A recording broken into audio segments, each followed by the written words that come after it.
Muy buenas noches, mis amados hermanos. Les doy la bienvenida, Pastor José Henry, Pastor José Cortés, hermanos Carlos, Diácono Mario. ¿Quién más está por aquí para saludar? El hermano Jairo Mancipe.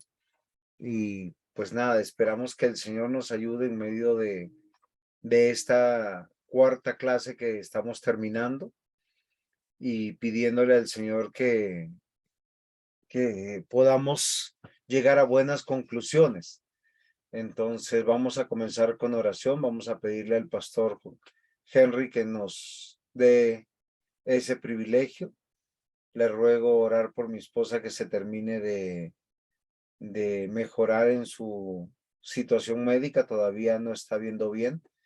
Entonces está todavía malita y con dolor de cabeza. Entonces, ¿qué quiere decir? Que la inflamación está todavía. Amén. Padre nuestro, te damos muchas gracias por este privilegio que nos das hoy de reunirnos, de estudiar tu palabra, Señor. Gracias por la vida del pastor Juan José, por la disposición, Señor, el esfuerzo que él hace para podernos enseñar. Muchas gracias, Señor, por la iglesia, Señor, que él preside, Señor, y gracias por estos medios por los cuales podemos ser edificados. Te pedimos hoy que nos ayudes, nos bendigas con una clase llena de tu gracia, de tu conocimiento, Señor, que a través de este tiempo podamos reflexionar en tu palabra, estar edificados, fortalecidos, animados, Señor, a través de ella. Rogamos especialmente hoy por nuestra hermana Raquel, Señor, te pedimos para que tú le permitas, Señor, por tu gracia, por tu misericordia, recuperar su salud, Señor, lo que falta todavía por su recuperación. Oramos especialmente por su visión, Señor, por lo que todavía está mal allí, Señor, en su cabecita.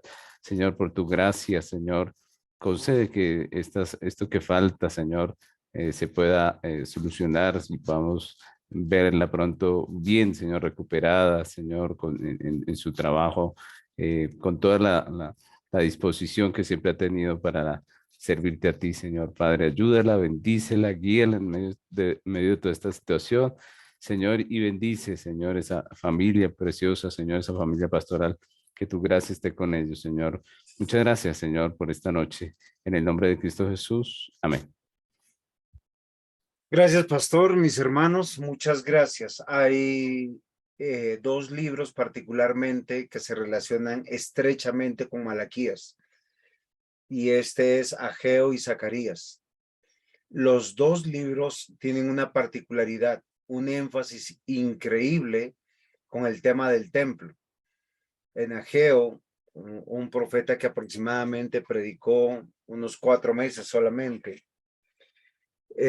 hace un énfasis donde Dios claramente denuncia el abandono de la construcción del templo, por lo cual el pueblo de Dios lo había hecho. En Zacarías es uno de los libros que, aunque es un poco extenso y su predicación fue mucho más larga, también hay una particularidad entre lo presente que ellos estaban viviendo y toda la parte escatológica. ¿Qué es lo bonito de Zacarías? Que da la visión y da la interpretación. Por lo general, quien quiere estudiar Apocalipsis tendría que primero estudiar Zacarías para poder llegar a Apocalipsis. Pero también tiene una relación bastante fuerte del templo, los sacerdotes y el pueblo. Y estos, o sea, esto no es una coincidencia. Nosotros tenemos que considerar esto, porque Malaquías es el último libro de la Biblia del Antiguo Testamento. No es una coincidencia. Sabemos que Dios organizó, creemos firmemente que Dios organizó este orden y que puso Malaquías como el último de los libros para que después de esto, durante 400 años, pues no hubiera profeta que se levantara y que dejara un manuscrito. Sí, posiblemente hubo profeta que acompañó al pueblo, pero no hubo un profeta que se levantara y guiara a todo el pueblo, exhortara a todo el pueblo con la autoridad de los profetas que nosotros tenemos en el Antiguo Testamento, mayores y menores. ¿Es claro hasta aquí? ¿Alguno tiene algún aporte, alguna conclusión?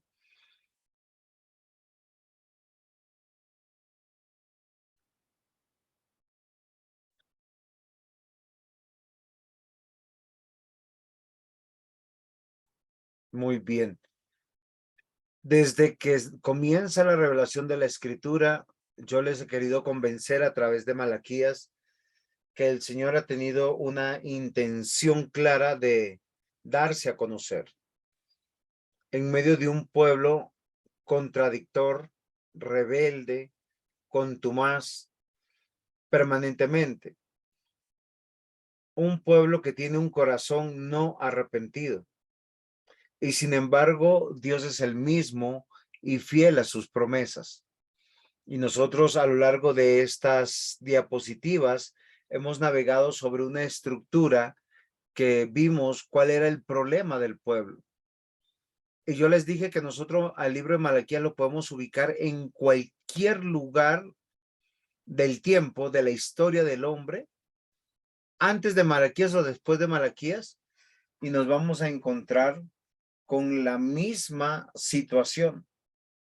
Que días escuchaba la predicación de un pastor que yo aprecio mucho y él usaba la ilustración de un pastor que presentó sus quejas a la iglesia y decía que estaba un poco cansado, que los padres retrasaban el bautismo de sus hijos infantes, que estaba cansado que los miembros de la iglesia no respetaran el día del Señor, que muchos de ellos no estaban comprometidos con sus votos que hacían en el bautizo con sus hijos porque no los instruían en, en el reino de Dios, en la palabra de Dios, y los abandonaban a las nuevas diversiones o las nuevas tecnologías que salían,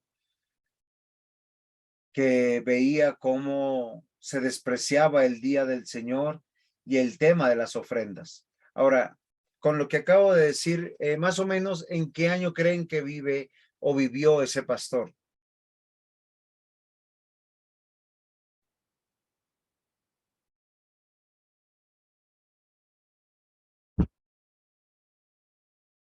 ¿Están ahí? Pues, pastor, yo creo que en Hoy, este tiempo, en Por este este tiempo, tiempo. Listo. sí. Diácono Mario. hoy sí también. Muy bien. ¿Alguien más se anima a comentar? Les voy a dar una pista. No es en el siglo XXI, no es en el siglo XX. Es un pastor muy, muy querido y muy apreciado. Se me estaba tratando de recordar el, el, el, el, el nombre, porque me pareció muy, muy, muy simpático lo que la denuncia que él hacía. Y está en 1600 algo. Yo decía, porque a veces nosotros tenemos como la idea que en la época de la Reforma habían iglesias consagradas, grandes, que los hermanos disfrutaban, sí, y recuerden que la tecnología siempre ha estado avanzando. Lo que hoy nosotros conocemos de tecnología es bueno, pero la tecnología ha seguido avanzando siempre.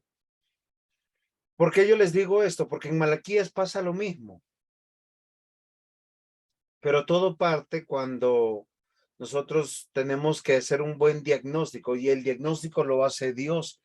En Malaquías, a diferencia de Ageo, que es el profeta Ageo que denuncia y el pueblo responde y él les dice, Dios les está diciendo que hacen, en capítulo 1 es muy diciente, que hacen en sus casas tan decoradas.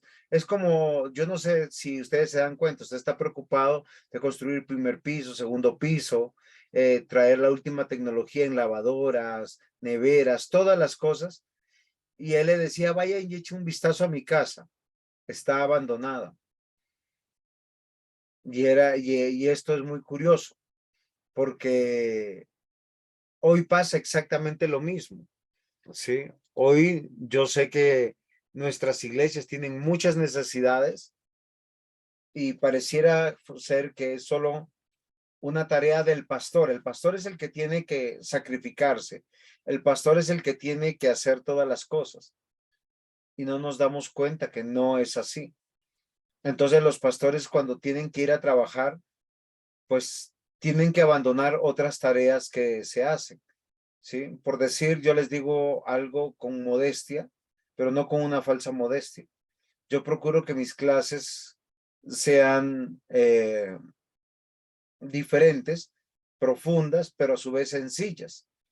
Entonces me rompo la cabeza por un título, por una estructura, y por comunicar sobre todo lo que el libro hace. Ahora, eso demanda mucho tiempo, no solamente desde la parte pedagógica, sino desde todo lo que se planea y de todo lo que estamos haciendo. ¿Por qué razón? Porque yo sé que el Señor nos ha puesto y nos ha dado esa tarea como pastores para poder hacerlo. Nunca encontrarán esta clase copiada de absolutamente nadie. A veces con el pastor Imael usamos la misma estructura, pero el desarrollo de la clase es muy personal porque nos sentamos y nos ponemos de acuerdo y decimos primer punto, segundo punto, un título. Sí, navegamos entre varias ideas porque entre dos cabezas se piensa más, pero muchas veces no es así.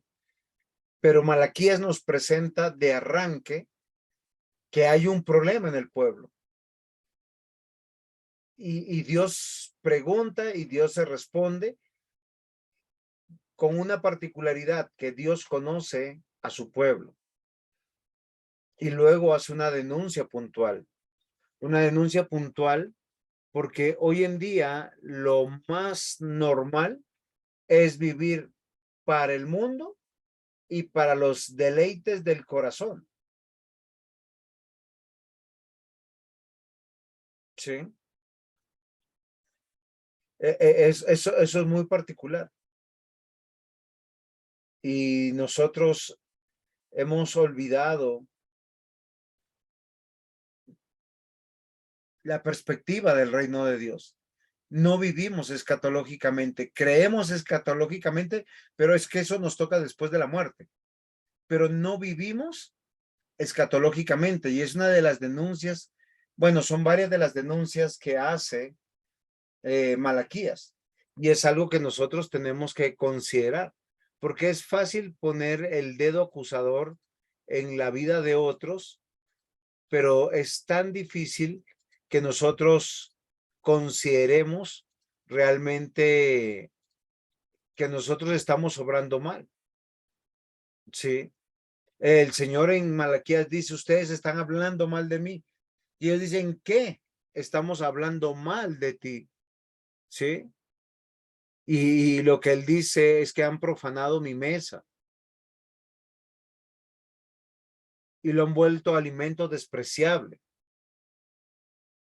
Y lo curioso que nosotros tenemos que considerar es algo que es importante, que cuando nosotros abandonamos a nuestro Dios, lo hacemos, lo primero es abandonando el templo, lo que hoy nosotros tendríamos que decir la iglesia. Y tenemos mil motivos para hacerlo. Los proyectos del hogar, los proyectos de los hijos, la salud misma. Yo no sé si ustedes cuando leyeron Malaquías se preguntaron por qué el pueblo de Dios, después de haber pedido que ¿cómo se llama esto? Que ellos tenían que volver, que ya se habían cumplido los tiempos de la promesa, ellos reaccionaron de la manera más absurda que pudiéramos considerar. Yo no sé, Pastor José Henry, ¿usted qué le pareció Malaquías cuando leyó y vio, según la guía de este curso, cómo encontró Malaquías? Cuéntenos.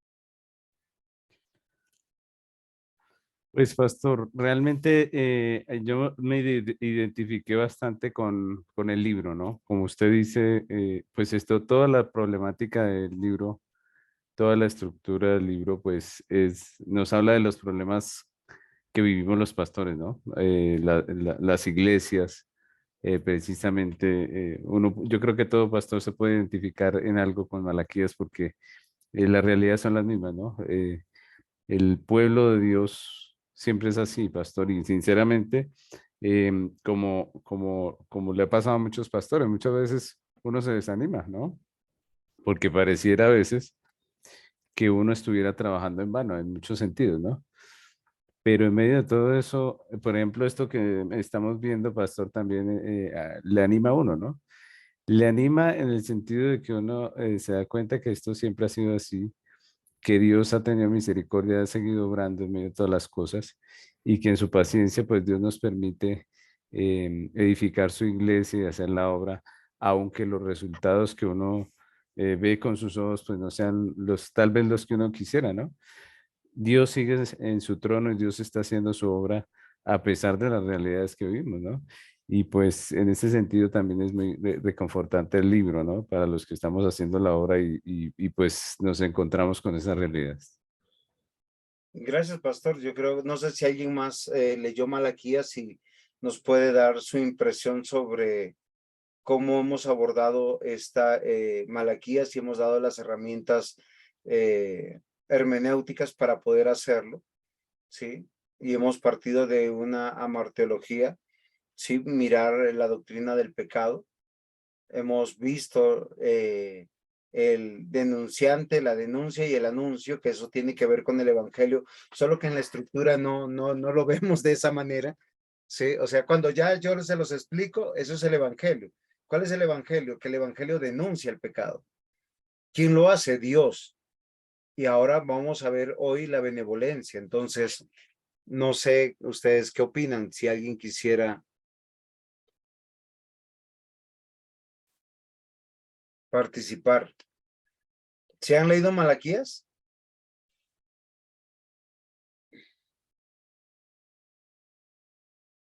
Muy bien. Hoy, como nuestra cuarta clase, como yo les decía, solo piensen en el evangelio. El evangelio es denuncia y anuncio, pero de la benevolencia de Dios, y ya les voy a decir por qué. Pero quien lo hace aquí es Dios mismo. Es que la benevolencia es diferente a la misericordia y la misericordia es diferente a la gracia. ¿Sí es correcto? Lo que encontramos siempre en el pueblo es el abandono de Dios. Voy a hacerles un ejemplo y espero que me lo tomen a bien. Y no piensen que es en son de queja. ¿Por qué paramos muchas veces de estudiar? Si pensamos en Malaquías, y Pastor José Gerri, no piense que es por lo que faltó el martes pasado, pero suele pasar, o sea, a lo largo de los 15 años que yo estoy enseñando como profesor, hay muchos hermanos que dejan de estudiar, dejan de congregarse, dejan de servir en las iglesias por dinero, por trabajo. Yo quiero que me comprendan, pero no lo hacen por una necesidad, lo hacen por ambición, por falta de contentamiento, por falta de, o sea, yo les hago una, o sea, les voy a decir algo, yo de profesión soy chef de cocina. Acá algunos han probado, que me conocen, mi comida. Yo creo que si volvería a cocinar no me iría tan mal. Si pusiera un restaurante no me iría tan mal, pero no sería pastor. Sería cristiano, pero no sería pastor, porque la cocina es demandante. Pero yo tengo que evaluar cuando las situaciones de la vida me están diciendo abandona a Dios. Y para abandonar a Dios uno comienza con pequeñas cosas. ¿Sí? ¿Por qué razón? Porque esas pequeñas cosas se van normalizando en la vida y posteriormente ya lo veo normal. Voy a hacer un ejemplo. Si usted se acostumbra a llegar tarde a la iglesia, llega un momento en que ya ni le duele, ni le siente, y empieza a tener un corazón no arrepentido. Los pasitos al pecado es como ir subiendo la escalera del tobogán. Y después cuando usted ya se llegó a la parte de arriba y dio el paso para caer, no hay nada que lo pare. Y todo comenzó con la corrupción que se suscitó en el templo de Dios. Por eso hoy en día, por decir las personas, si les van a hablar de un proyecto de vida, comienzan con lo secular y terminan en Dios. Un ejemplo, es que voy a estudiar, pastor, y me voy a un simposio, a un retiro, me voy a estudiar fuera del país y yo voy a venir y voy a invertir. Uno dice, no entiendo, o sea, yo como pastor no entiendo, porque se abandona a Dios. Y hay varias maneras de abandonar a Dios. Entonces, yo quisiera que acá, no sé si los pastores, los hermanos me quieren colaborar, ¿cómo se va abandonando a Dios? Yo creo que una de las faltas más grandes de cómo se empieza a abandonar a Dios es abandonando la iglesia local donde Dios lo ha puesto. Muy bien, pastor, y eso es claro.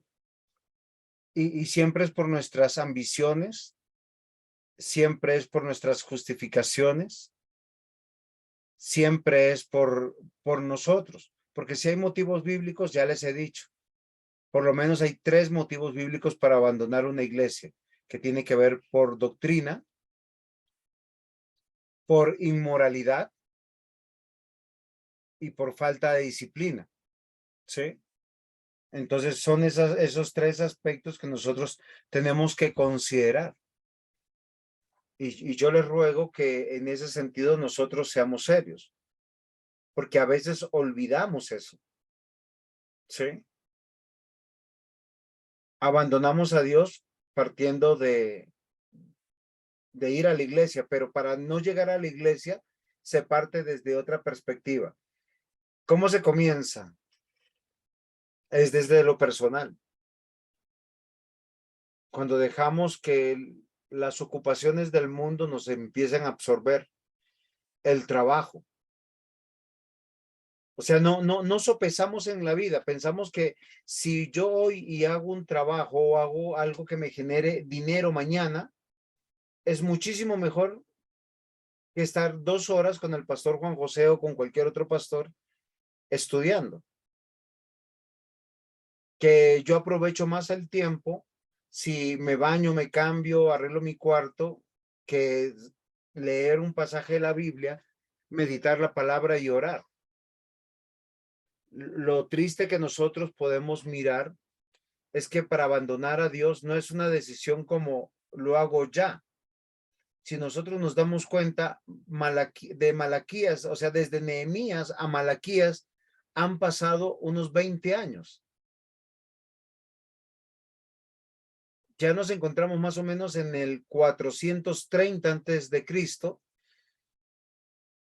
Y ellos, ¿se acuerdan que ellos empezaron a volver desde el 500 algo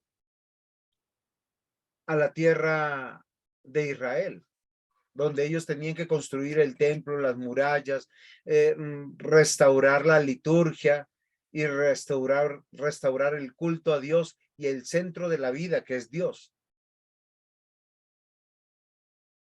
La pregunta mía es,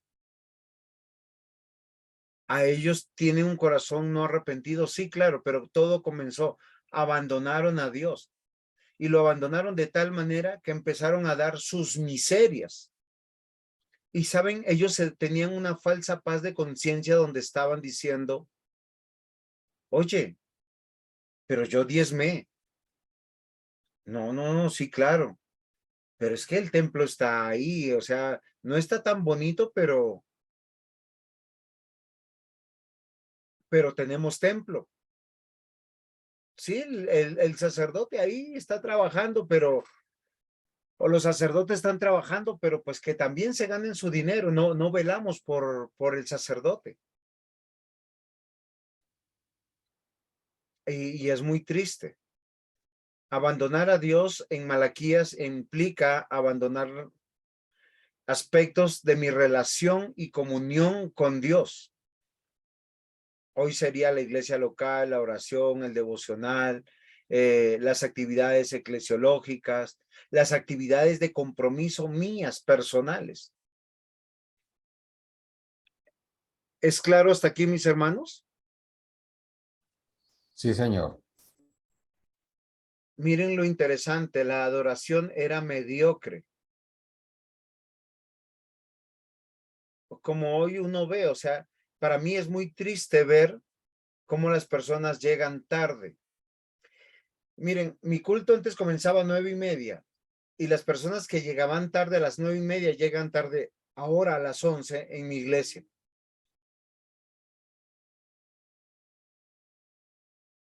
Hemos suspendido nosotros una actividad desde la pandemia. Y si pusiera el culto a la 1 de la tarde, los que llegan tarde siguen llegando tarde. Y hay personas que exclusivamente llegan a la predicación del evangelio. O sea, a la prédica, no llegan a la parte de confesión A de los himnos, pecados, del nada. cántico, de la oración comunitaria. Y eso se llama adoración mediocre. Cuando yo creo que no es tan importante que mis hijos o yo, si no tengo hijos y no estoy casado, me case con un cristiano, con una cristiana. Está muy de moda los matrimonios mixtos.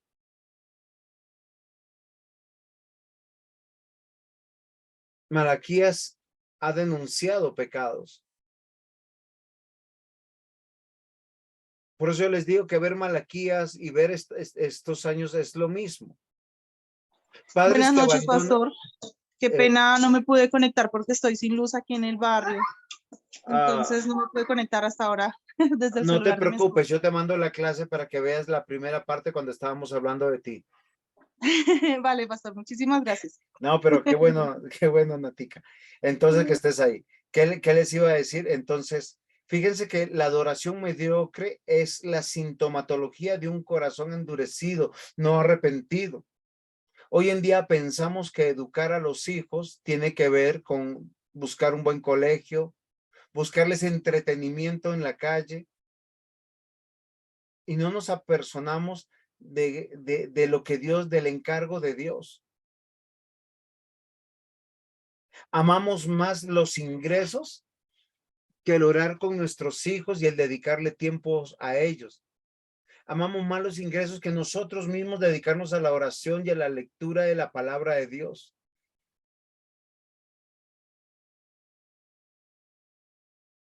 La adoración era mediocre en Malaquías, matrimonios mixtos, el abandono del templo, no guardar el día de reposo, la corrupción sacerdotal y la injusticia social.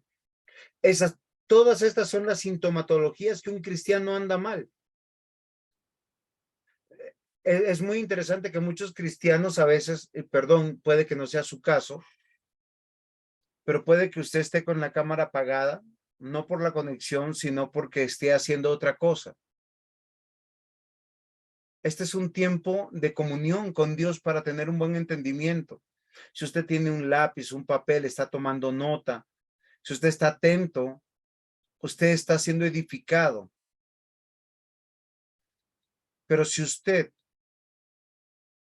está tratando de hacer esto más otras cosas, está teniendo una adoración mediocre. Es como aquellos que entran al culto y están más pendientes del celular, todo el tiempo están, ay, ¿quién me escribió? Ay, sí, yo tengo que responder, ay, yo tengo que hacer esto, tengo que hacer lo otro. Y se salen del culto y se salen a media predicación y se levantan o van al baño. Porque la adoración es mediocre, se ha olvidado algo que es fundamental que Malaquías denuncia. Y dice, ya el pueblo no me teme.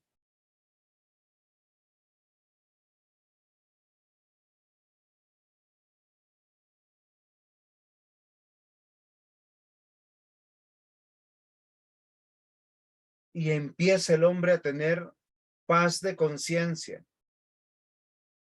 teniendo una adoración mediocre. Queridos hermanos, todo lo que nos enseña la Biblia es que Dios nos pide la excelencia en todo. Yo siempre, algunos hermanos que llegan tarde al culto de mi iglesia, yo les digo, ¿y si volvemos a las 9:30? Ay, pastor, no haga eso. Pero es que a las 11 no llegan. Pero yo le aseguro que no es por la hora. Y es triste y es lamentable. Hay muchas personas que llegan a la iglesia y tienen paz de conciencia.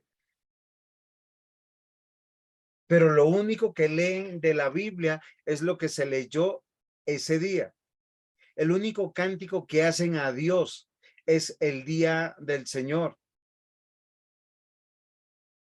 Por eso nuestra adoración es mediocre. Vamos comprendiendo, mis hermanos. Sí, señor. Yo llegué a un convencimiento como pastor. El día que deje de estudiar, dejo de enseñar. Y lo único que Dios declara en Malaquías es: el pueblo se ha apartado. Pero lo curioso es que no se apartó del templo, no se apartó de la liturgia, no se apartó de sus obligaciones, pero lo hizo de manera mediocre. ¿Qué evidencia eso? Un corazón no arrepentido. Realizan una adoración corrupta. La realidad de la corrupción de los sacerdotes hace un culto profano, hipócrita, mentiroso, vidas injustas del pueblo.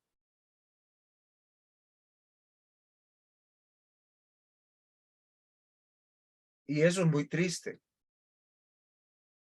Hijos abandonados, cónyuges abandonados, economías abandonadas, iglesia abandonada.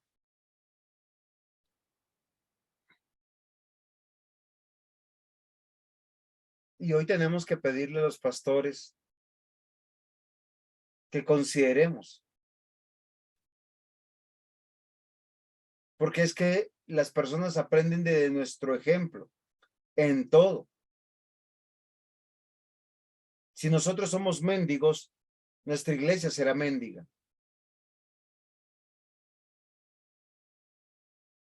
Si nosotros somos corruptos en cualquier área, también los de nuestra iglesia, porque los hijos se parecen a los padres y los pastores son los padres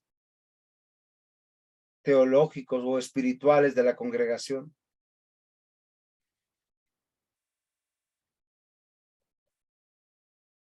Un culto profano tiene que ver que se contaminó con cosas que Dios no demandaba, pero que empezaron a reemplazar las cosas que Dios demandaba.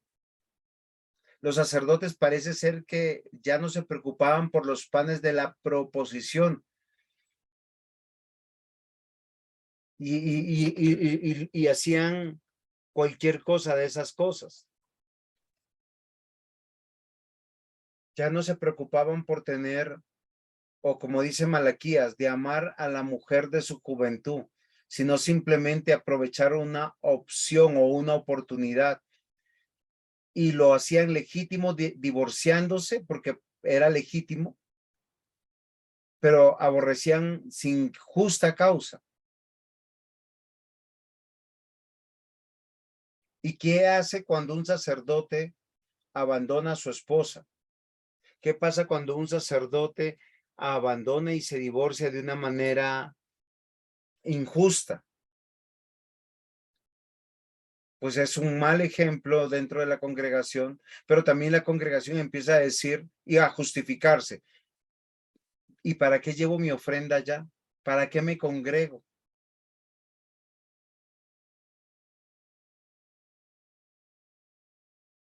Y posiblemente toda la vida injusta del sacerdote, él mismo se siente sin la autoridad y le traían el cordero tuerto o cojo, y el Señor reclama. Eso es lo que hace profano el culto. Es como cuando usted se acerca y dice: yo estoy trayendo una ofrenda. Pues si usted no está convencido de traer la ofrenda, lo hace para que lo vean, pues no la traiga, porque no es para Dios. No es que Dios necesite dinero, dice Malaquías. Malaquías dice, traigan el diezmo como un signo de adoración, y yo les explico un poquito eso. Porque es que cuando, y yo lo expliqué en la clase pasada, cuando un padre hace un buen mercado y le pide al hijo, hace el almuerzo, y el hijo hace el almuerzo para todos y le trae el plato de comida al papá, el papá come de lo que él compró. ¿Por qué razón? Porque la alacena está llena. Cuando nosotros llevamos nuestras ofrendas, nuestros diezmos a la iglesia, Dios no necesita dinero. Los que necesitan dinero es la misma iglesia para su sustento, pero también los pastores que están dedicados de tiempo completo, así como en el Antiguo Testamento, en el Nuevo Testamento. Y los pastores verdaderos están preocupados de estar disponibles en cualquier momento para la congregación, no para una familia o persona. Ahora, todas las familias tienen momentos de coyunturas de vida que lo necesitarán, pero yo no he visto en la primera iglesia como que se murieron 10 al tiempo, hay 10 velorios. O 10 enfermos graves que hay que ir a visitar. O 10 casos que son inevitables, que al mismo tiempo hay que ir a una cita a un juez o a una cárcel. No, van pasando las cosas. Pero lo que yo quiero que ustedes vean, que Dios nos diseñó para un culto, para adorar, como les decía en la clase pasada, ¿sí? Por eso está el denunciante, Él es el proveedor. Y claro, si yo tengo para dar, es porque Dios me dio. Cuando yo doy, honro y glorifico a Dios. No porque Dios necesite, sino porque estoy diciendo que Dios me ha sustentado. Es como cuando su hijo llega al colegio, llega con los mejores tenis, una buena maleta, una buena lonchera, rosadito, saludable. ¿Qué piensan los profesores de él? Que tiene unos padres con una buena posición, que tienen padres que aman a su hijo. ¿O no es así? Solo que uno no lo ve extraño porque uno dice, y antes sabe que uno dice, no, es que ese es mi hijo, mire, ese, sobre todo cuando son niñas, ¿no? Uno le pone colitas o trencitas, unos peinados todos muy queridos y unos vestidos muy monos, muy llamativos, unos zapaticos relucientes, y uno se siente contento de ver a su hijo así. Y el hijo que sale contento mostrando todo eso.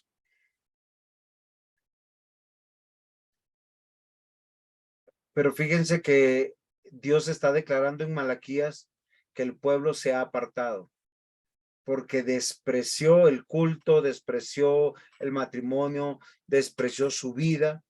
Es un pueblo mentiroso, llevaba de lo robado. Hacían injusticia a sus propios vecinos, a sus propios trabajadores, y ellos se sentían tranquilos. Por eso yo les digo, es un pueblo no arrepentido. Es como si usted dice, yo creo en Dios, algún día me congregaré. O yo creo en Dios, algún día voy a diezmar. O yo creo en Dios, algún día yo me voy a apartar de mi pecado. Por ahí alguien me dijo que es que Dios no nos cambia, sino que nos da fe y confianza para creer que Cristo pagó por mis pecados. Y yo así quedé como loco porque yo por lo menos en mi vida, yo sí veo que Dios nos cambia. La Biblia dice, el que robaba no robe más, el que adulteraba no adultere más. Eso es un cambio. Puede que tenga la lucha, pero cambia. Él amará amar a Dios por temor a Dios y no por temor al pastor o a la familia. Hoy no sé si se han dado cuenta que la gran mayoría de las personas ya no llama pecado a lo que es pecado, sino le llama adicción. Es que soy adicto al trago. Pero ¿qué dice la Biblia? Los borrachos no heredarán el reino de los cielos. Si es así o no es así, pero se llama adicción. Las personas dicen, soy adicto al sexo o a la pornografía. Pero ¿qué dice la Biblia? Que las personas que son inmorales, concupiscentes, no heredarán el reino de Dios. Algunos dicen, yo digo mentiritas piadosas. ¿Y qué dice la Biblia? Los mentirosos son hijos del diablo. Por lo tanto, no heredarán el reino de Dios. Y yo puedo seguir con una lista interminable. Pero Dios nos cambia por el poder de su palabra, por el Espíritu Santo que obra en nosotros, por la fe que nos ha dado y porque nos da temor, nos permite entender que Dios me está viendo y me enseña un camino mejor. Recordemos que hoy vamos a estudiar sobre la benevolencia de Dios. Y lo que yo quiero que ustedes me comprendan, que la benevolencia es un aspecto del carácter de Dios, del ser de Dios, de la existencia de Dios, que es diferente a la misericordia y a la gracia.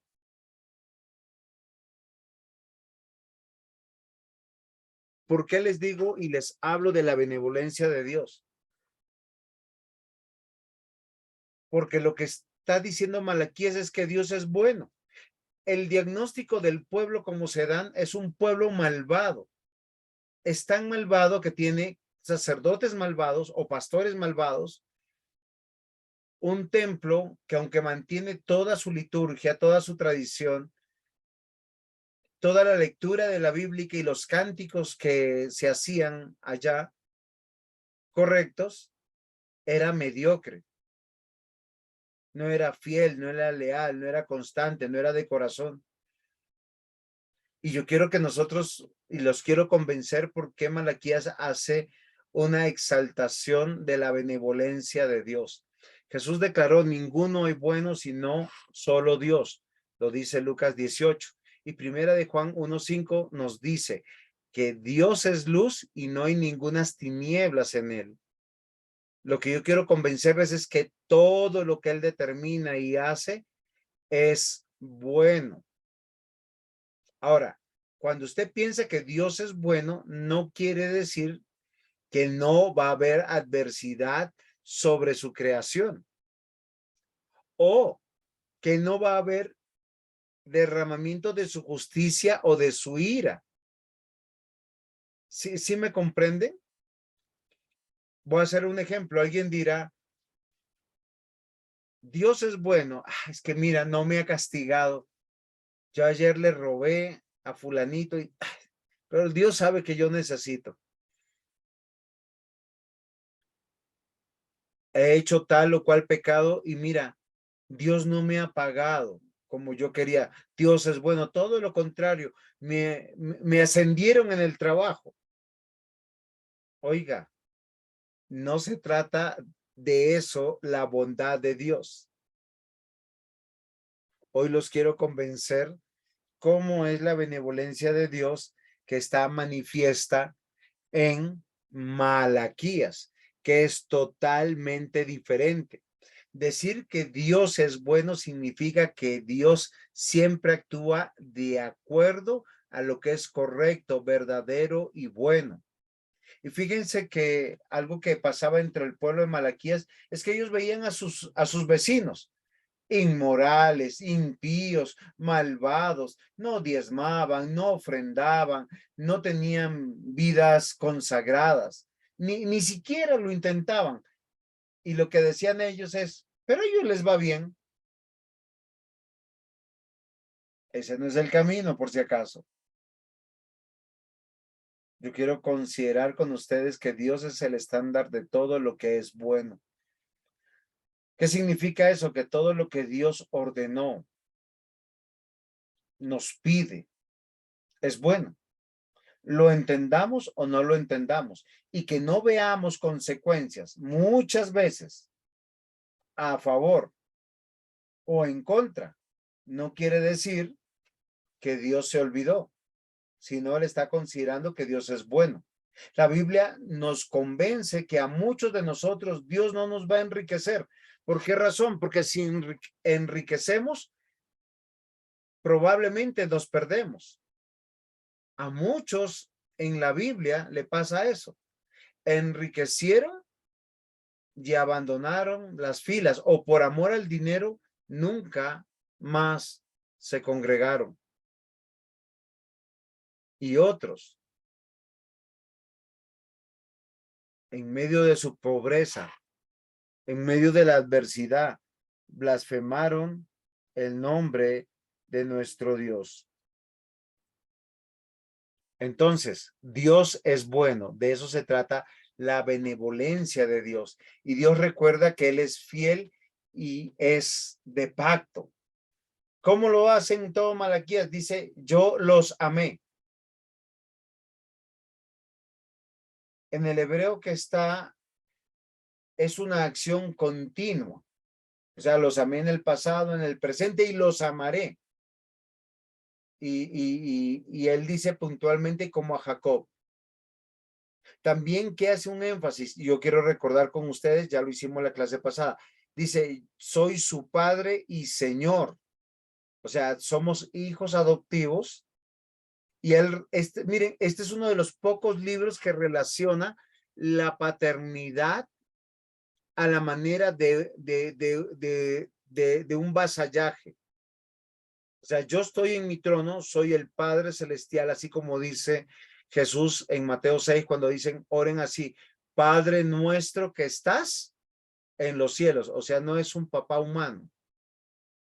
Pero él dice, si soy su padre, ¿dónde está mi honra? Como yo les decía a ustedes, vamos a agradecer a Dios por los hijos que Dios nos ha dado, por la economía que nos ha dado, por el cónyuge que nos ha dado, por el sustento y el abrigo que Dios nos ha dado. Y reconocemos que todo es de Él. Y Dios también dice en Malaquías, dice, yo soy temible. Miren que esto nos debe llamar la atención, porque él no dice, no, es que yo los voy a disciplinar o los voy a castigar o tranquilo. No, dicen, yo soy temible, Jehová de los ejércitos. Si usted revisa. Yo soy rey. Pero también que dice, yo soy tu salvador. Y solo en Cristo. Ahora, la benevolencia de Dios o la bondad de Dios no significa que Él va a salvar a todo el pueblo de Israel. ¿Es claro? Cuando usted está mirando aquí en este cuadrito, estamos viendo que todo tiene su tiempo y su momento y será con su remanente. Pero ese remanente está siendo preservado, guardado y probablemente son de los que sostenían la iglesia.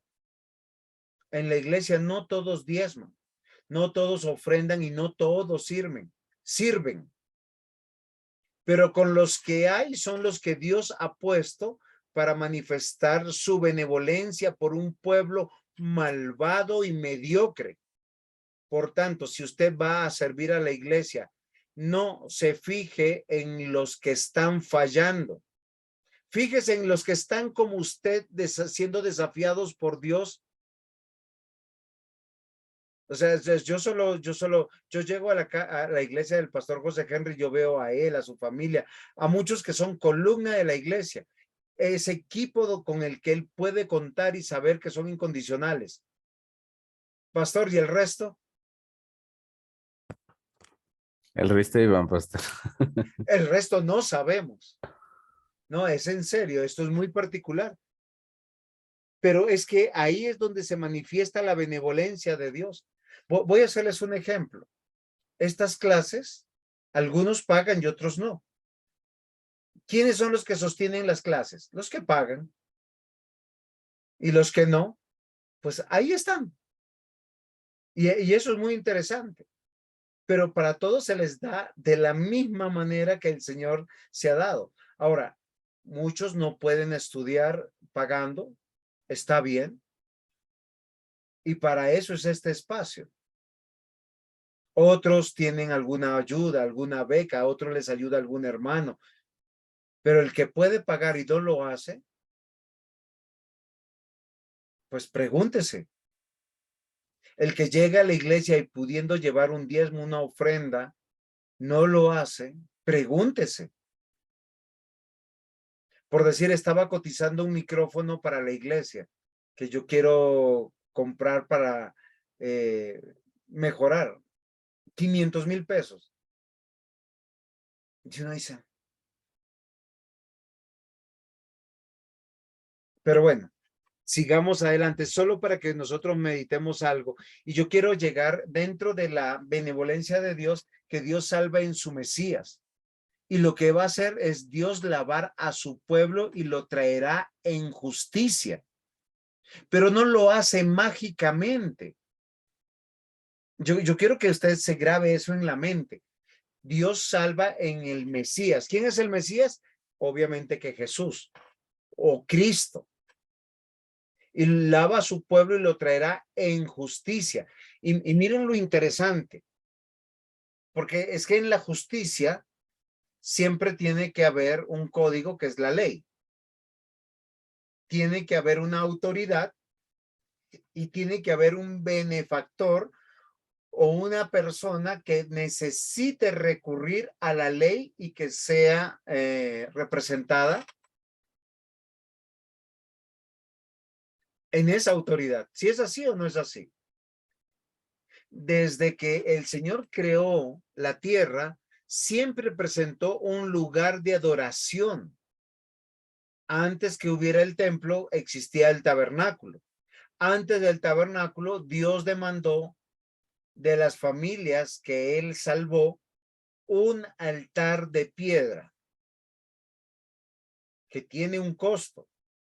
Y yo les voy a decir una cosa. Solo es una pregunta más bien. ¿Ustedes qué consideran? ¿Un cordero hoy es más valioso que en la antigüedad? ¿O en la antigüedad eran de menos valor? ¿Qué piensan ustedes?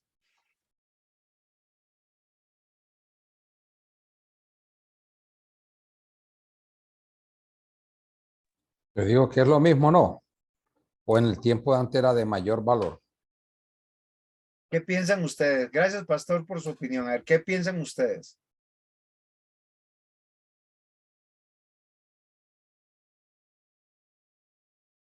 Pues, pastor, yo pienso que antes valía más por lo que representaba, ¿no? Digo yo, la piel, todo lo que se usaba en ese tiempo, yo pienso de pronto que valía mucho más.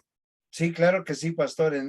Anteriormente, por decir, los carros de la antigüedad eran los caballos, las carretas, la despensa del pueblo venía de dos lugares particularmente, la agricultura y la ganadería, y lo que usted decía. Sin embargo, a veces nosotros pensamos, no, es que ellos llevaban un corderito.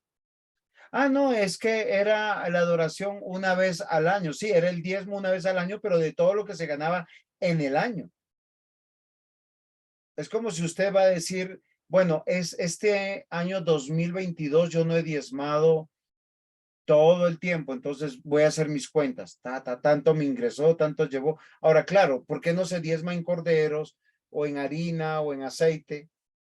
Porque hoy nosotros cuando trabajamos no nos dan ni corderos, ni harina, ni aceite, como antes se hacía. ¿Con qué nos pagaban? ¿Se acuerdan cuando Jacob cobró su salario? ¿Cómo le cobró a su suegro? En ganado. Eso es muy evidente. Sería muy iluso decir que no, pero nosotros queremos que Dios nos bendiga, que bendiga a nuestro cónyuge, que bendiga a nuestros hijos, pero nosotros tenemos una adoración mediocre. Dios salva en su Mesías, sí, eso es verdad. Y desde la antigüedad dio un lugar de adoración donde yo demuestro que vengo a traerle a Dios y lo hago público. O sea, lo hago tan público que otros ven y que yo sé que siempre Dios ve. Muy pocas citas hay donde solamente está el ofrendador con Dios. En la gran mayoría está la familia del ofrendador con Dios. Cuando ya nosotros tenemos un lugar público es en el tabernáculo, cuando se levanta, ellos están en el desierto y usted iba con su corderito desde su casa, desde su campamento hasta el tabernáculo, donde el oficial, sí, que son los mediadores, sí, son esas autoridades que, ¿qué tenía que hacer la autoridad? Como Dios conoce cómo es nuestro corazón, llegaba el ofrendador y que decía, vamos a ver al cordero. El cordero tenía que ser de un año. ¿Cómo sabía el ofrendador que ese cordero tenía un año? ¿Por el tamaño? ¿Por la sonrisa? Sí, claro, era por la sonrisa. No les estoy tomando el pelo. Es que los corderos, cuando tienen un año, tienen una cantidad de dientes y un color muy particular que cuando ya tienen 2 o 3 años. No solamente era el tamaño, que tenía que ser de buena salud, sí. El ofrendador testificaba que era el primogénito. Pero ese mediador, ese oficial, ese sacerdote tenía que verificar. Lo mismo que hace un pastor hoy en día. Usted dice, voy a adorar al Señor. A mí me es particular porque siempre que un hermano llega tarde, mira al pastor o mira que no lo mire. Él puede saludar a todos los hermanos que llegan tarde, pero que el pastor no me vea que llegue tarde. Esto me parece muy interesante.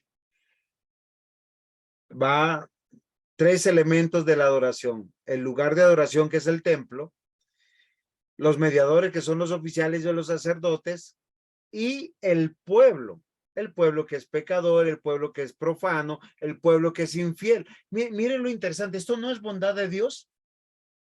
Voy a hacerles un ejemplo. Yo sé que acá hay muchos hermanos muy amados y comprometidos con Dios, pastores entre ellos, diáconos, ancianos. Pero ¿qué hay de tu vida cuando tú eras ese pecador, profano e infiel? Dios te soportó durante años tu transgresión, tus ofensas. Eso habla de la bondad de Dios, porque Él no derramó su ira. De hecho, en muchas cosas te prosperó. Malaquías capítulo 3, versículo 1 dice, yo envío a mi mensajero, la palabra ángel, y él preparará el camino delante de mí y vendrá de repente a su templo el Señor, a quien ustedes buscan. El mensajero del pacto en quien ustedes se complacen ya viene, dice el Señor de los ejércitos. Es muy evidente que siempre Dios nos ha hablado de un mediador. Ahora, si yo quiero rápidamente avanzar, digo solo en Cristo. Este pasaje predice la venida no de Jesús, sino de Juan el Bautista. Dice, mi mensajero. Y de Jesucristo, ángel del pacto. Isaías también había profetizado de la venida de alguien que anunciara la venida del Mesías. Esto se corrobora con textos del Nuevo Testamento. ¿Sí? Ahora, ¿qué es lo que yo quiero convencerlos? Que el Señor en su bondad siempre manda personas que nos prediquen a nosotros, que nos sacudan, que nos dirijan a Cristo. Y al dirigirnos a Cristo es inevitable que nos lleve al templo, a la iglesia. Miren, Jesús encarnó y es la cabeza de su iglesia, de su casa. Eso es verdad. En la analogía, eso es verdad. Pero el templo, la casa de Dios, es la iglesia. ¿Pero por quién está conformada? Por piedras vivas, por creyentes, de los cuales algunos son llamados como autoridad, que son pastores, que son los que presiden y los que tienen un deber muy, muy importante, mis amados hermanos. ¿Cuál es el deber importante que tiene? Si usted tiene un llamado pastoral, tiene un llamado de discipular. O sea, el pastor no es el político que quiere estar bien con todos, o el diplomático. No, el pastor preside para dirigir sus vidas a Cristo, le cueste lo que le cueste, y si me cuesta su amistad, me tiene que costar su amistad. ¿A quiénes? A los que son miembros, a los que están diciendo, yo creo en Dios, vengo a dar culto. El miembro de la iglesia tiene que entender que si Dios lo salvó, da culto. ¿Qué es culto? Adoración, reconocimiento, exaltación. ¿Cómo lo hace? Cuando canta. Acá está mi hijo Juan David, cuando yo le digo, hijo, cuando tú estés en la iglesia, canta con el corazón. Porque si tú no eres una persona salva, tu emocionador está dañado.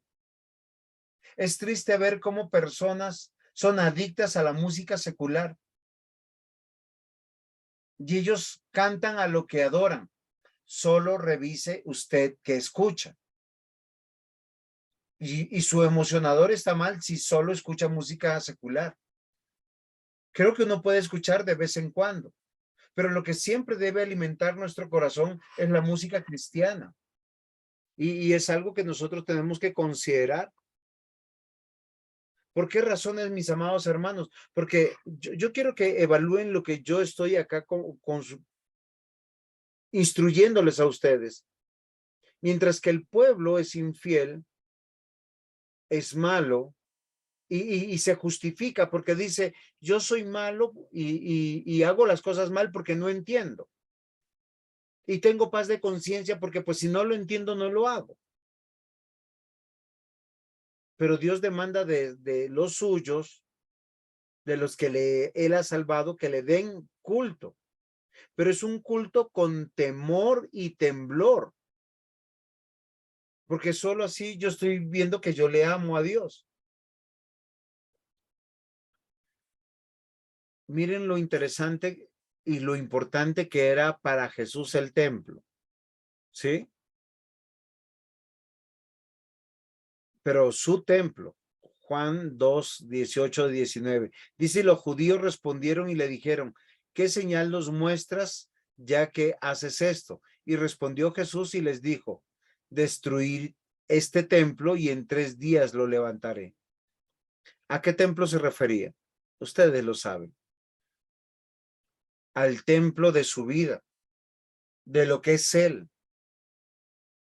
La relación que Jesús hace del templo, o sea, fíjense que los judíos hablaban del templo de Salomón o de Zorobabel, el que se construyó después de venir, pero Jesús dice, no es en ese templo que se adora, sino en el templo que soy yo, pero para que se adore en este nuevo templo, yo lo voy a destruir. ¿Qué es lo que va a destruir? El templo físico construido por manos de hombres, y va a construir un nuevo templo. Ese nuevo templo está conformado, de acuerdo a la diagramación que usted ve acá arriba, por los miembros que dan culto, que son piedras vivas. ¿Sí o no? Presidido por pastores que temen y aman a Dios y que disipulan, que forman el carácter.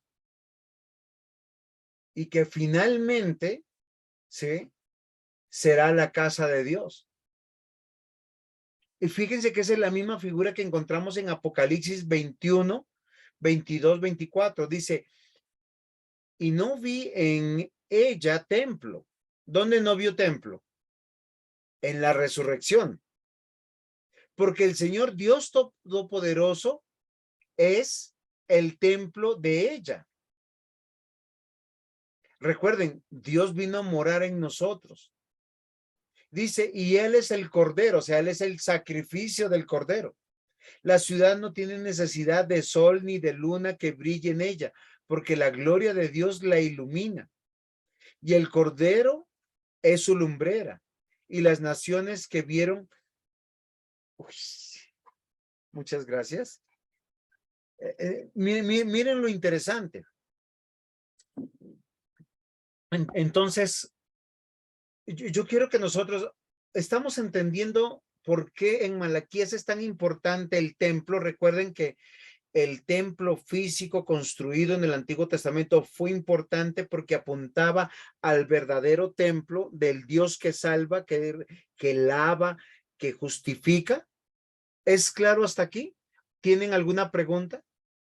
El templo es tan importante que ahí se presentan los actos de justicia, se presentaban los diezmos, las ofrendas, se presentaba la vida misma. Nacía un hijo y uno iba corriendo al sacerdote y le decía: sacerdote, nació un hijo de Dios. Nació una hija de Dios. Sacerdote, Dios me ha bendecido en mis negocios. Sacerdote, Dios me ha sanado. ¿Se acuerdan que Jesús a todos los que sanó, cuál era la orden que les daba? ¿Quién se acuerda? Ve y presentas al sacerdote. Ve y preséntate ante el sacerdote y haz tu ofrenda. Y haz, exacto, y haz todo lo que él decía. ¿Qué tenía que hacer el sacerdote de acuerdo a la ley? Dios me sanó, yo voy a dar una ofrenda porque Dios me sanó. Pero hoy los que se sanan son los que no vuelven a veces a la iglesia. Los que se sanan son los que se devuelven al mundo.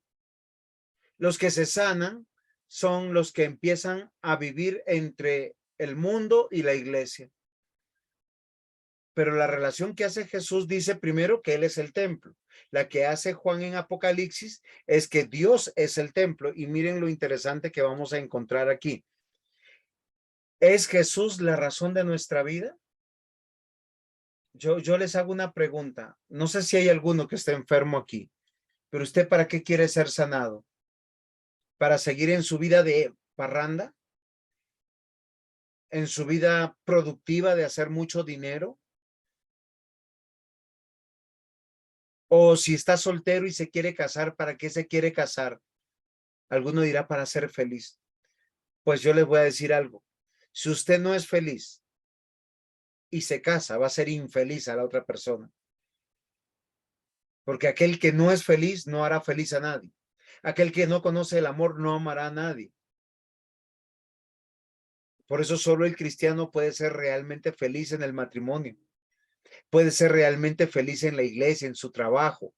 Y no es a causa de los demás, sino a causa de su Dios. La pregunta es: ¿Jesús es la razón de mi vida?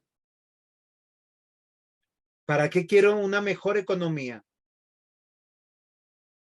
Yo siempre me es curioso porque el no cristiano siempre dice: yo no entiendo el diezmo, pero nunca dice: oiga, ¿por qué no es el 20%? ¿O por qué no es el 30%?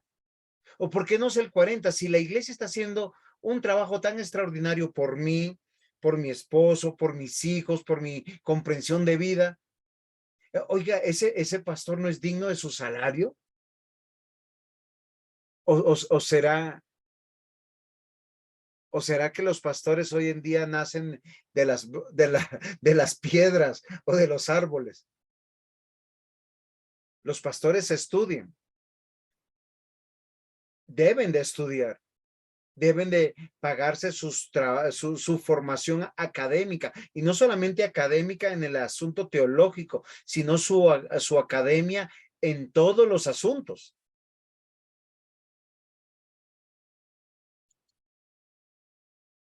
Malaquías 4:1 dice lo siguiente: porque aquí viene el día ardiente como un horno, y todos los soberbios y todos los que hacen maldad serán estopa. Aquel día que vendrán los abrazará, ha dicho Jehová de los ejércitos, y no les dejará raíz ni rama. Amados hermanos, esto es bondad de Dios. Básicamente lo voy a traducir de la siguiente manera. Oiga, ¿usted no está entendiendo lo que se le está explicando? No, pastor. Tranquilo, no se preocupe, hay tiempo. ¿Hasta cuándo? Hasta el día ardiente. ¿Me entendió?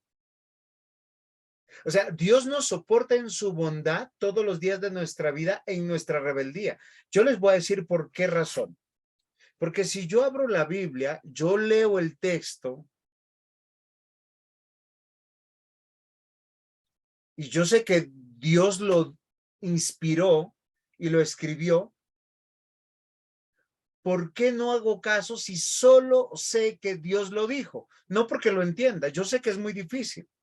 Un ejemplo, Dios les dice al pueblo, yo os he amado. ¿Y qué dice el pueblo? ¿En qué me has amado? Ustedes son mis hijos, yo soy su Señor.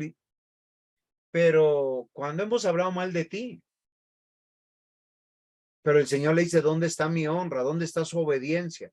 Porque si soy padre, deberían honrarme. Si soy Señor, deben obedecerme. Luego dice, oigan, ustedes han abandonado a la mujer de su juventud. Se divorcian y se van por ahí. Y piensan que están haciendo bien. Son de buen testimonio. Luego dice, me habéis robado, toda la nación me habéis robado. Y ellos dicen, ¿y en qué te hemos robado? En vuestros diezmos y en tus ofrendas. No lo entiendo.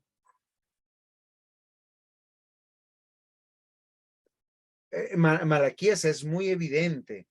Luego dice que ellos no pagaban bien a sus trabajadores, no hacían buena mayordomía en sus trabajos, no se comportaban bien con el extranjero, no le hacían justicia a la viuda ni al huérfano, no vivían en justicia.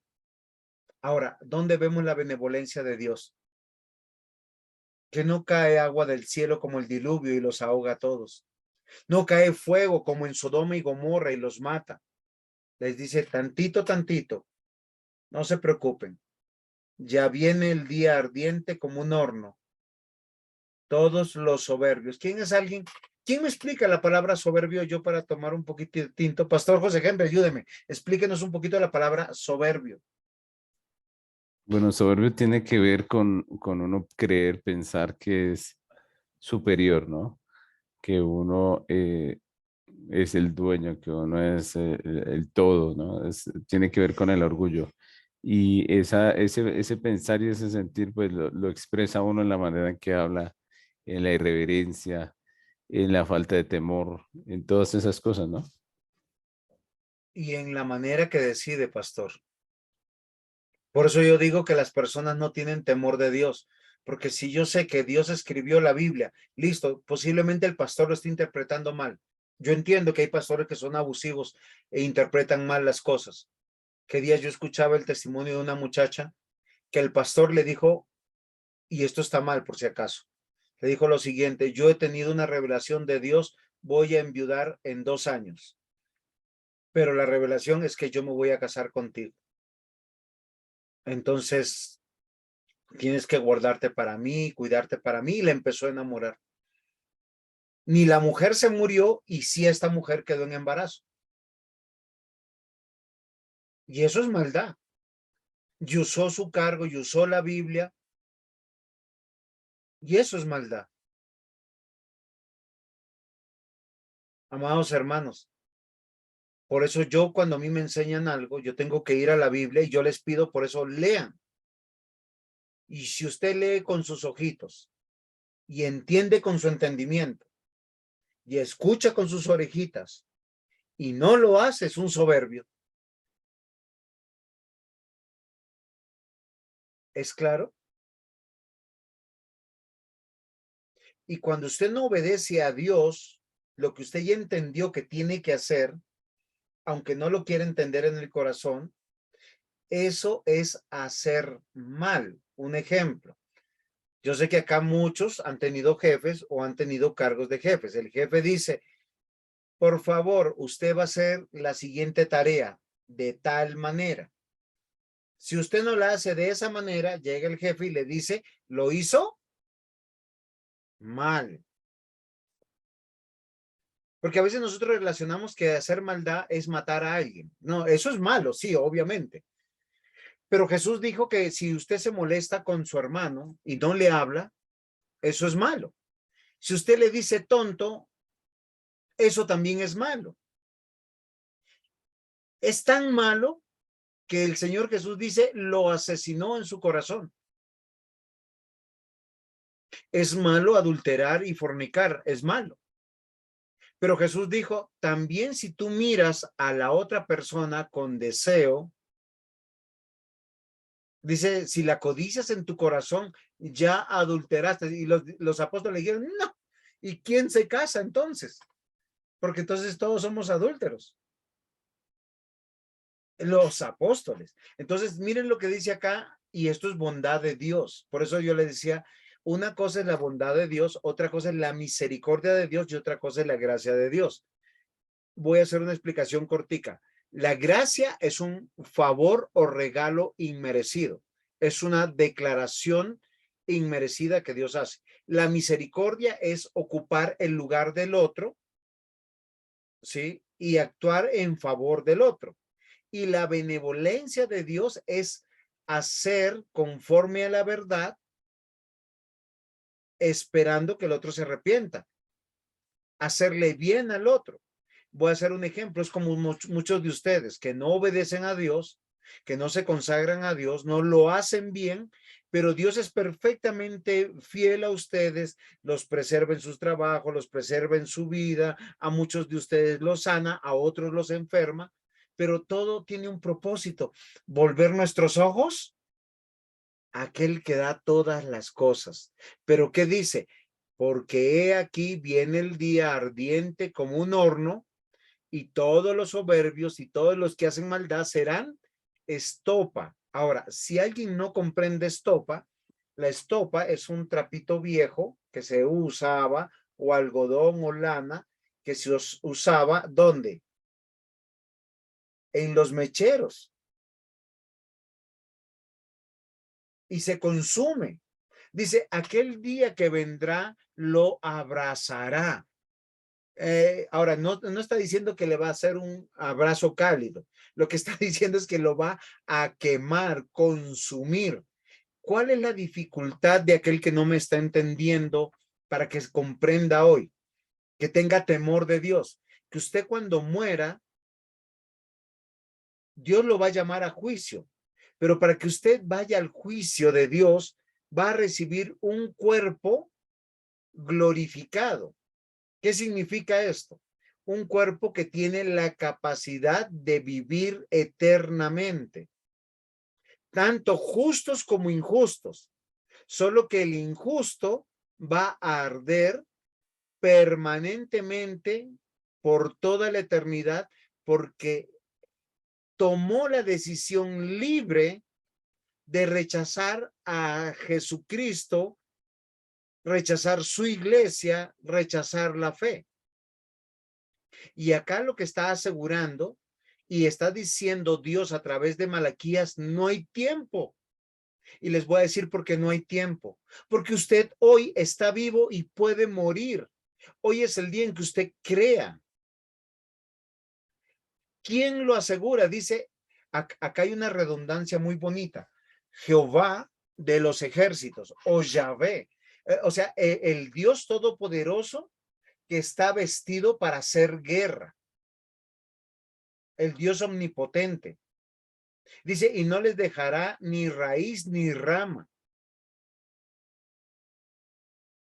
Y cuando yo lo pongo en otros términos, cuando un papá y le dice al niño, hijo, pórtate bien porque te voy a dar. Primer aviso. Segundo aviso, hijo, pórtate bien porque te voy a dar.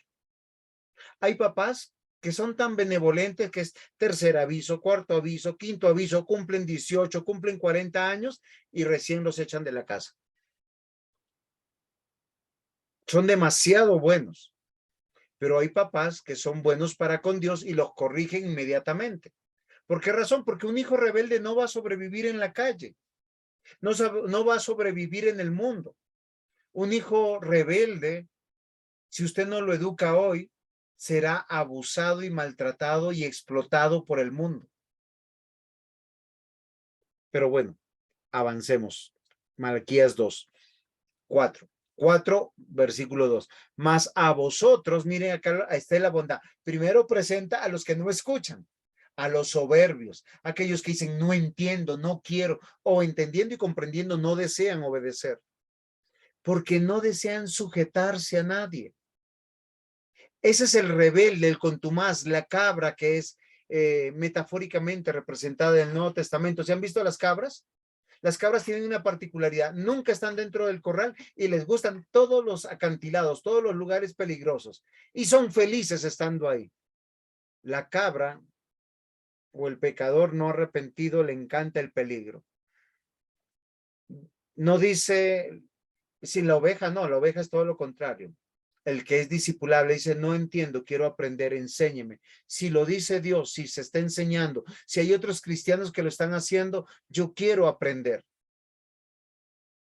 ¿Por qué? Acá da la clave en este versículo. Mas a vosotros los que teméis mi nombre, ¿sí se acuerdan lo que yo le decía? Dios lo dijo, yo temo. No entiendo, pero enséñeme. Enséñeme, ¿usted alguna vez ha tenido un jefe así cruel, duro, exigente? ¿Usted que le dice a su compañero, venga, venga, enséñeme que el jefe ya viene y me revisa? Revíseme usted primero. Entonces acá tiene la misma idea. Mas a vosotros, o sea, al remanente, los que teméis mi nombre, dice, nacerá el sol de justicia. Y esto es muy importante porque aquí está apuntando al sol de justicia que dice Apocalipsis, que es el Cordero de Dios. Usted se acuerda de la cita anterior que leíamos, que donde no hay templo, ¿por qué no hay templo? Porque el templo es Dios. Dice, no hay sol, no hay luna, no hay luz artificial, pero dice el Cordero es ese sol de justicia que alumbrará a todos. Dice, en sus alas traerá salvación y saldréis como becerros de manada. Y yo les digo, la consigna de Malaquías es, a pesar de todo de un corazón arrepentido, hoy créele al Señor, no me creas a mí. Siempre que acerquemos, sea, listo, ya has llevado una vida corrupta, tal vez como pastor, como anciano, como diácono, como un ciudadano. Para. Si yo me devuelvo un poquito, dice, viene el día ardiente como un horno. Yo no te quiero ver ahí. Te suplico, te quiero rescatar de ese horno. Yo sé que no entiendes, pide que se te enseñe. Porque hay cosas que uno no las va a hacer de la noche a la mañana. Dios tiene que obrar transformándonos de adentro hacia afuera. Dice, renueva nuestro pensamiento. Lo que quiere decir que tiene que renovar el software que está aquí. Ese software que es Dios es malo, la iglesia es mala, los pastores son malos, todos se lo roban, nadie me quiere, nadie hay amor. No, cambia ese software. Teme de Dios y cree hoy en Cristo y todos tus pecados son perdonados y te espera una vida nueva donde te van a dar un cuerpo nuevo, donde tienes garantizada casa, sustento, abrigo, la presencia de Dios y sobre todo la presencia de nuestro Señor Jesucristo y una garantía de no pecar más. Malaquías, ¿no les parece que es re hermoso ese evangelio? Dice, hollaréis a los malos, los cuales serán ceniza bajo las plantas de vuestros pies en el día en que yo actúe, ha dicho Jehová de los ejércitos. Y miren lo que recuerden nuevamente. Yo quiero que ustedes miren el 4:1. Dice, no hay tiempo.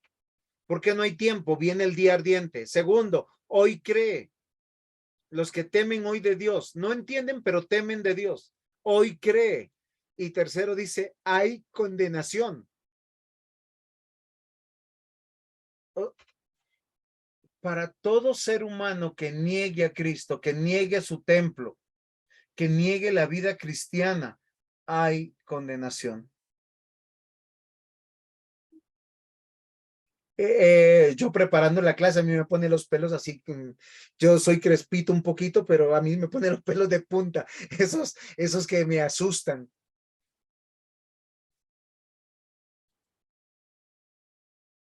Acordaos. Mire, es que yo sigo viendo la benevolencia de Dios, porque si usted está dudando y está diciendo en su corazón, sí, pero esto, sí, pero lo otro, ahora te dice, acuérdate, no te desconectes de la ley de Moisés, mi siervo, al cual encargué en Horeb ordenanzas y leyes para todo Israel. ¿Y qué les quiero olvidar? Que si tú naces de nuevo, que si tú le crees a Cristo, que si tú puedes vivir hoy esperando al Mesías que va a venir para en ese día ardiente hacer juicio, a los que creen, el Señor les va a decir: venid, siervos de mi Padre. Los llamará de su nombre, con un nombre nuevo que usted sabrá, y pasarán con él por la eternidad. Y a los otros que son religiosos, que dicen creo en Dios, pero no creo en los hombres, creo en Dios, pero no creo en el templo, creo en Dios, pero no creo en la iglesia, creo en Dios, pero no creo en la vida cristiana, y les dirá: malditos al fuego eterno. El día ardiente, sí, el día ardiente. ¿Saben qué significa eso? La ira de Dios. Pero eso es justo, porque en vida se le rechazó.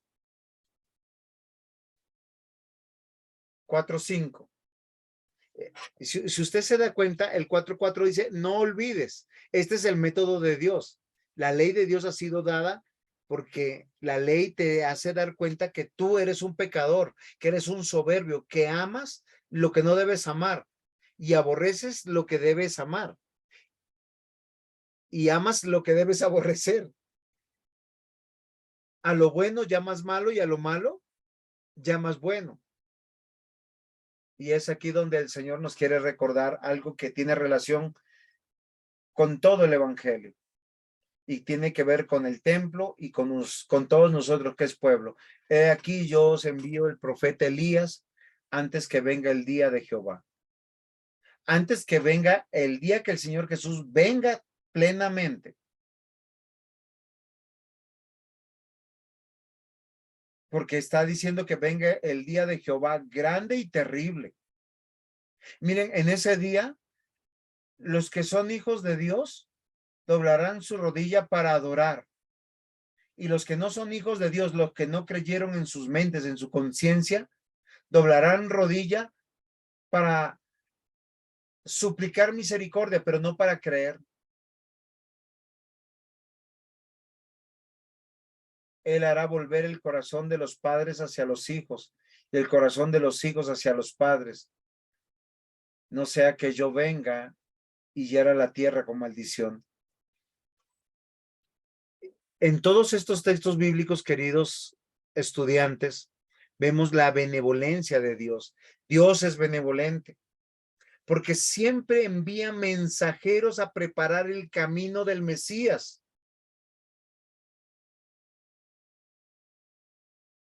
Y es un camino donde solo hay dos posibles resultados. O usted cree o usted rechaza.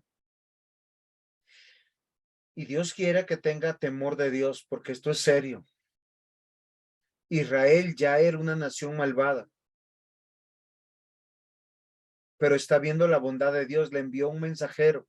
Ellos no creyeron, hay un remanente. ¿Saben cómo lo sabemos? Porque Juan el Bautista nace de un sacerdote consagrado a Dios y de una mujer consagrada a Dios. Y José y María son los padres adoptivos de nuestro Señor Jesús. En su benevolencia, Dios manifiesta su misericordia. No es su plan destruir a Israel. El mensajero llamaría para el arrepentimiento, así como yo hoy como mensajero de Dios los llamo al arrepentimiento. Pero todo mensajero también tiene que encarnar la justicia y la gracia de Dios. Juan el Bautista lo hizo, no lo hizo perfectamente. Pero con su vida, ¿qué les dijo? Hay salvación. Hoy yo les digo, hay salvación. Pero si Dios te da la fe, si tú puedes hoy creer, arrepentirte de tu vida, de vivir sin Dios. ¿Saben por qué apreciamos tanto nuestra vida y no nos queremos morir? Porque nuestra vida posiblemente no es de Dios. Porque si es de Dios, yo sé que aunque esté muerto y muera hoy, voy a vivir por la eternidad con mi Señor. Y que realmente Él es el dueño de todo y todo lo tiene preparado para mí. Miren, como está escrito En el profeta Isaías dice, he aquí, yo envío mi mensajero delante de ti. Lo que hace Malaquías lo escribió Isaías, lo escribió Moisés. Dice, prepara el camino. Vos que clama en el desierto, prepara el camino del Señor. Hagan derechas sus sendas. ¿Quién es este? ¿A quién se anunció? Al profeta, al último, Juan el Bautista. Apareció en el desierto predicando el bautismo de arrepentimiento para el perdón de pecados. Y cuando estuvo delante de Jesús dijo, he aquí el Cordero de Dios que quita el pecado del mundo. He aquí está el sacrificio. He aquí el templo. Y miren, yo les voy a decir algo más. Jesús es el verdadero gran sumo sacerdote que no tiene que presentar sacrificio porque él no pecó. Él es el Cordero a su vez. Y él a su vez es el templo. Por eso es tan importante y lo común de Ageo, Zacarías y Malaquías en sus propias dimensiones. Marcos usa cita de Isaías 40, versículo 3, pero también parece usar palabras de Éxodo 23, 20, que corresponden a las mismas palabras de Malaquías 3:1. Hay un mensajero, pero el mensajero de Malaquías es Juan el Bautista. De Éxodo 23, 20 parece que es Josué. Y de Isaías 43 parece que es Jesús. Pero siempre todos tienen un mismo llamado. Arrepiéntanse de vivir sin Dios. Arrepiéntanse de tener una economía sin Dios. Arrepiéntanse de tener salud sin Dios, o vida sin Dios, o matrimonio sin Dios, o hijos sin Dios. Hay que preparar camino para el Señor Jesús. Y Marcos aplica, miren, estas palabras de Yahvé, desde el Antiguo Testamento, el Señor, en Jesús, que viene también a salvar y a juzgar, lo mismo que hace Malaquías, con el sol de justicia. Es así, mis amados hermanos, que hay salvación. Entonces, yo quiero que recuerden algo que yo he querido aplicar con ustedes. Espero que no haya sido muy forzada mi hermenéutica. ¿Por qué Jesús exhortó a la adoración en el templo? Porque el templo del Antiguo Testamento evoca la presencia de Dios, evoca la presencia de Jesucristo. ¿De quién? De Jesús, el Cristo, o Jesús después de haber sido muerto, resucitado y ascendido en medio de nosotros. Y asimismo Jesús habló en contra de los sacerdotes malvados y corruptos en el culto en Malaquías. Así Jesús odiaba la corrupción del templo. Por eso hoy en día también tenemos que aborrecer esas iglesias que exprimen a los creyentes, que les dan falsas ideas de que tienen que traer todo su dinero o sus vidas para... No, la iglesia nos instruye, nos capacita para tener vidas para Dios. Jesús entró al templo. ¿Qué hizo en el templo? Echó afuera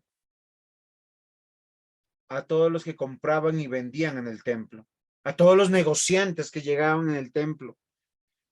También volcó las mesas de los que cambiaban dinero, los asientos. ¿Y qué es lo que les dijo? Escrito está, mi casa será llamada casa de oración, comunión con Dios. Pero ustedes la están haciendo cueva de ladrones. ¿Cuál es la cita? Anótela y léala. 21, 12, 13. Hoy tenemos que mostrar iglesias consagradas a Dios. Usted que llegó primero a su iglesia que otros que están por llegar. Su testimonio es estar ahí como columna, como testigo y testimonio, para que otros lleguen y vean el amor de Dios, la salvación de Dios, que hay salvación. ¿Por qué razón la importancia del templo? Porque el templo apunta a Cristo en todos sus aspectos, porque Cristo o Jesucristo es el verdadero sacerdote, es el verdadero sacrificio y es Dios con nosotros. ¿No les parece interesante? A mí me parece supremamente interesante. Con la siguiente diapositiva termino. Buenas noticias. Y no habrá más maldición. El trono de Dios y del Cordero estará en ella. Y sus siervos le servirán y verán su rostro. Y su nombre estará en sus frentes. No habrá allí más noche. No necesitarán luz de lámpara ni luz de sol, porque Dios es el Señor, los iluminará y reinará por los siglos de los siglos. Apocalipsis 22, 3, 5. Nuevamente, el templo, el sacerdote y el pueblo de Dios, que es donde Dios habita. Las advertencias de Malaquías nos tienen que llamar, y de Apocalipsis nos llaman al arrepentimiento. ¿Por qué, mis amados estudiantes? Porque tiene que haber un cambio en nuestra vida si creemos en Dios. Y si le creemos, hay que creerle a Dios. No es solamente una actitud convencional. Yo creo. Pues si crees, créele. Pero no crees en lo vano o en lo que dice el pastor, sino tú lo corroboras con la escritura. Porque jamás entrará en el templo de Dios eterno nada inmundo que practique la abominación, la mentira, sino aquellos nombres que están inscritos en el libro de la vida. Revise Apocalipsis 21, 27. Queridos hermanos, en Malaquías hay un problema. El corazón no arrepentido. Hay una denuncia particular de los pecados más comunes al pueblo. De personas injustas, infieles, desleales a sus parejas, a los matrimonios, de sacerdotes corruptos, de personas que menosprecian el culto, el día del Señor, de personas que desprecian el dar, el ofrendar, de personas que niegan que Dios viene pronto y que va a hacer justicia. Pero también asimismo de personas anuncia que temen a Dios y están esperando y están corrigiendo sus vidas. Que no seas tú de aquellos que tienen un corazón arrepentido. Acá vemos que hay dos promesas en una. ¿Cuál es esa una? Dios es justo. ¿Cuál es como que se desencadena en dos? Que a los que no creen y no temen, Dios los llevará y arderán como una estopa. Y los que temen estarán bajo el sol de justicia. Y cuando usted piensa en el sol, piensa en vida, en felicidad, en gozo, en bienestar, en plenitud. ¿Así es? Muy bien, mis hermanos. Yo me apasioné con esto. No sé si el tiempo fue el correcto, pero espero que tengan sus preguntas, sus aportes, sus conclusiones y que Malaquías nos haya servido para aumentar nuestra fe y confiar en el Señor y valorar el templo o la iglesia local, a los pastores y que nosotros somos parte de la iglesia, cada uno de nuestra iglesia local. Ahora sí, los dejo, guardo silencio, sus aportes. Gracias, pastor. No, pues como siempre, la palabra de Dios nos hace un llamado de atención, ¿no? Pero también nos permite ver la benevolencia de Dios y la misericordia. Pues como usted dijo hace un momento, uno de los motivos para uno salir de una iglesia es la inmoralidad y la falta de disciplina. Entonces, yo creo que es saludable que en una iglesia haya disciplina y que la disciplina pues venga de la palabra de Dios, tal como lo hace Malaquías, que pues puede que sea fuerte, ¿no? El mensaje, pero es necesario y saludable. Ok, Jairito, candidato para disciplina entonces. Claro, yo soy bien disciplinado. No, para esa disciplina no, para ser disciplinado, diga, sí, sí lo merezco, nada más. Ahí es que yo siempre he dicho que hemos tenido temor a la palabra disciplina, porque nosotros relacionamos disciplina con castigo. Pero si usted entiende la palabra disciplina correctamente, tiene que ver con formación del carácter. Y toda disciplina implica sacrificio y sufrimiento. Un ejemplo, usted va a entrar a la disciplina del boxeo. ¿Qué tiene que hacer? Aprender a boxear. Tener una condición física, unas habilidades particulares. La disciplina del fútbol, del baloncesto, del atletismo, pero todas implican ese sacrificio. Entonces sería bueno que nosotros consideremos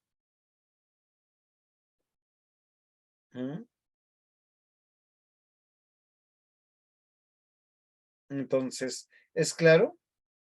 ¿Más aportes? Pastor José Henry, usted iba a decirnos algo. Sí, pastor. Pues prácticamente Malaquía nos muestra que, pues a pesar de la realidad del pecado de la iglesia, ¿no? Dios es benevolente y persevera en medio de nosotros, ¿no? Él persevera en su iglesia y a pesar de nosotros como pecadores, porque Él cumplirá su propósito en nosotros, Él cumplirá lo que ha determinado en nosotros, más que por nosotros, por nuestra obediencia, nuestras cualidades, es por su gracia, por su misericordia, por su benevolencia que estamos aquí. Y pues en medio de todas esas cosas vemos la perseverancia de Dios en todos nosotros. Así que muchas gracias, pastor.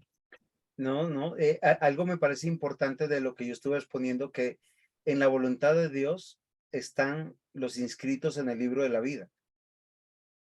O sea, si usted está aquí, no es por casualidad, pero solo puede pertenecer, como en las matemáticas uno habla en la teoría de conjuntos, o al conjunto A o al conjunto B. No hay un conjunto de intersección, de interjección, no lo hay. O usted está en el grupo de los salvos, que están inscritos en el libro de la vida, y tal vez hoy no crea y mañana va a creer y va a confiar en el Señor y va a tener temor de Dios. O está de aquellos que son soberbios y rebeldes que nunca creyeron. En Malaquías la gran mayoría no creyó. La gran mayoría van a ser destruidos. No solamente en el momento histórico, sino en la eternidad. Y créanme que a mí hablar de eso me hace sudar las manos. Porque sé que eso es verdad y sé que eso va a suceder. Entonces, no importa cómo le estamos pasando aquí en esta vida, lo fundamental es creer en Cristo, consagrarse y pedirle al Señor que nos cambie. Gracias, Pastor José Henry. ¿Alguien más que quisiera compartir conclusiones, aportes, preguntas? Tienen toda la libertad de hacerlo.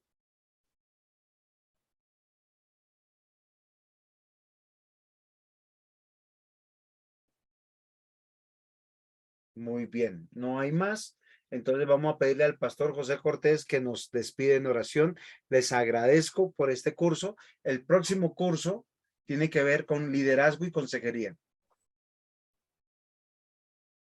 Pastor, vamos a darle. Vamos a darle gracias al Señor. Entonces, Padre, te damos gracias en esta noche por tu fidelidad, por tu amor y tu benevolencia para con nosotros, Señor. Gracias por esta clase en la cual cada día nos edifica, nos confronta, nos hace, nos desnuda el corazón y sabes tú más cosas de este mundo que por las cosas tuyas. Estamos más interesados por ver nuestro bienestar terrenal que esforzarnos cada día en nuestro bienestar espiritual. Estamos más interesados en acumular para nosotros que en invertir para el reino de los cielos.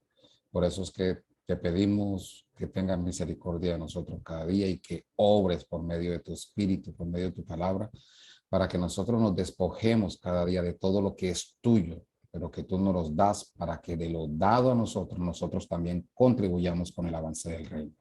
Gracias por esta clase, gracias por la vida del pastor, gracias porque vemos el esfuerzo aún, Señor, teniendo a su esposa Raquel enferma. Oramos para que la gracia tuya sea derramada sobre ella y que si es tu voluntad tú la levantes, Señor, para que ella siga obrando y siga siendo esa ayuda idónea, esa compañera del pastor que lo esfuerza en sus momentos débiles, en sus momentos que sus fuerzas decaen, pero tú la has puesto allí para levantarlo a él. Por tanto, gracias por la vida de cada hermano, de cada pastor que hoy estuvimos en la clase. Y te pedimos que nos sigas direccionando para que nosotros podamos crecer y madurar en lo que es bueno, agradable y perfecto en ti. A ti sea toda la gloria y toda la honra en Jesucristo nuestro Señor. Amén y amén.